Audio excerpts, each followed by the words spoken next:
So my biggest point that I wanted to give is like we have to look at sail trim and be playful with your sheets.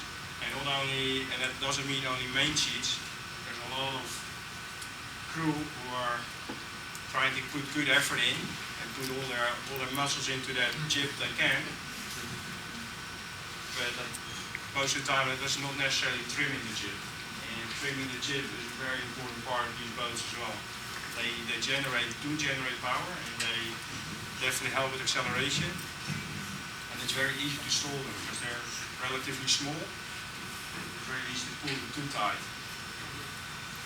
What are some of the things that you're looking at for your jib setup in terms of the telltales or the luff in the top? Or that kind of thing? Yeah.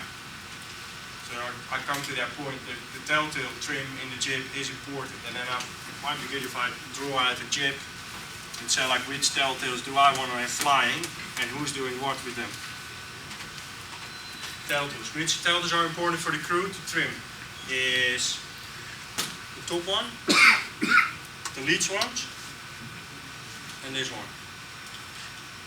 The bottom ones are more for the helm to steer to. To have a, let's say, this telltale here.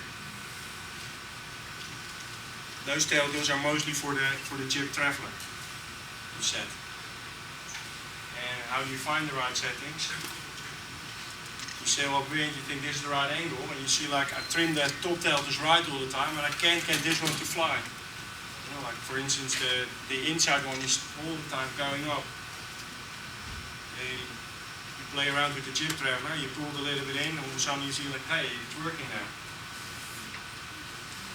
It's that simple. Just try to get them flying, and remember that setting. In that breeze, I set my traveler to that setting, and then I play with the sheet. That's about the right thing.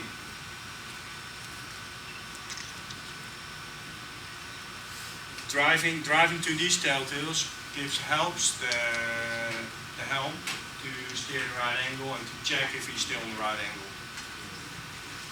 And how do we trim the actual telltales? If this is the inside one and it's flying up, and this one is flying all the time, it means you could go a little bit tighter when you trim. The inside one is flying. And if the outside one is flying away all the time, it means you're stalled. And this one would be like that. So that's where we came to the first question about lead telltale. What is actually happening with the lead telltale? If this is breeze and it starts to attach onto the sail, we want it to like come around and exit nicely again. If this telltale shows that it's not flying off, but it's going this direction, it means that the actual breeze is losing here already. Sucking the air that way, which is creating drag. The air around here is also dragged into that area, and therefore you create stall. And that's the worst thing you can do, stall. It is so slow. Really.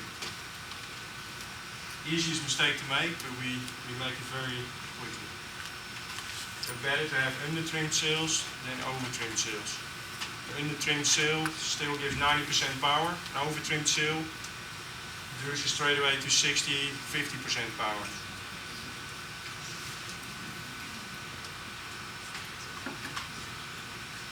Does this answer the question about the lead telltale, if it's important or not? I don't know who asked that question, but it's an excellent answer. What's the range of a traveler adjustment from max in to max out that you would say that you go between from conditions yesterday? With the jib traveler? Yeah, would you do 50 millimeters, 30 millimeters? What I would change it? Yeah. How much is the range from max out to max in? It's about 15 centimeters. Okay, so let's say like if you go from what we had yesterday, there's a little bit of a difference as well. Like yesterday we had job, and the short chop never brings us to top speed. Like on these conditions, this water now, we can definitely gain top speed with the boat. So it means we can tightly trimmed in sails, we don't have anything stopping us, so we can't make many mistakes. What we had yesterday, it was impossible to get ever to top speed. So the boat is actually all the time accelerating to the breeze. And an accelerating sail was a twisted sail. And do we know the thing twisted sail? Could you maybe give me a piece of paper? Just to explain the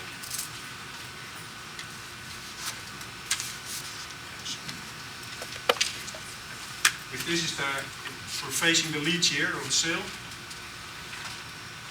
If the sail is more like this on the leech, it's twisted, oversheeted, maximum trimmed on. So undersheeted, if this is twisted, oversheeted. Yeah. The twisted sail gives us the ability to accelerate all the time. If we try to get off the stove, start the boat with the sails fully trimmed on, you try to pull on the rudders, nothing happens. As soon as you ease the sail, the boat starts to attach flow, the sails start to generate flow, and the boat starts moving. So having the sails more twisted helps to get the boat going. For the jib, if you want to have the jib more twisted off, the traveler could come in a little bit more because you're opening the leech, but you want to drive on the bottom. The breeze comes in and once it needs to go out in the top of that sail.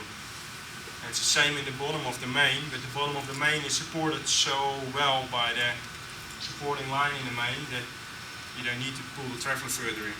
So you had the traveler in, but the sheet maybe eased a little bit It's yesterday? eased more, so that it's a twisted setup. You'll be down low on the crew plate. Yeah, down on the clue plate depends a little bit on what kind of jib it is. But in general IV, if you move up on the clue plate, it means that you get a fuller bottom of the jib.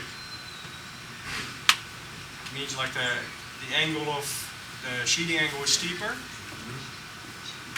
So you pull less on the bottom, which makes it stays fuller.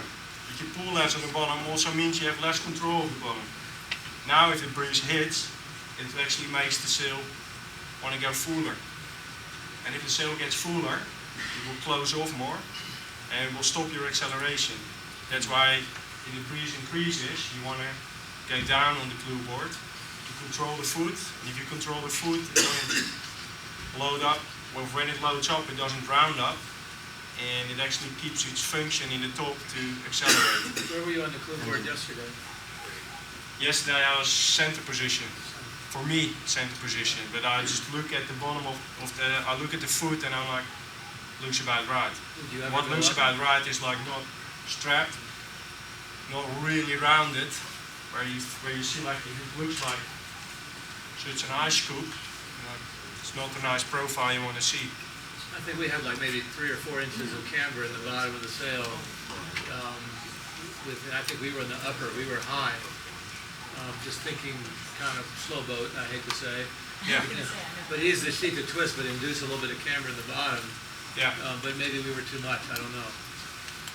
You can sort of see it if you see anytime you hit a wave, you slow down. So that means like the sails power up. And you see the top closes off every time you hit a wave. Is that leech telltale going to stall a little bit? Yeah, you can stall, but just by looking at the sail, you can see your leech like closing if it hits. It means that you need to go one down. If it doesn't, you're nicely powered up. So you look at the top of the sail's behavior, and you get waves and decide if you've got the foot to ground. Yeah. By making the foot, if the foot is reaction, if the foot gets fuller, it will close off the head. You can see that by putting your jib up on the beach and you push it there in the sail, like around your window, you can see like you see the top closing. You have a jib luff adjustment, tension adjustment in your boat? A what? Jib luff tension? Jib luff tension? Yeah. Yeah, the jib luff, Mostly I just pull the wrinkles out, and that's about it. I don't do much else with it.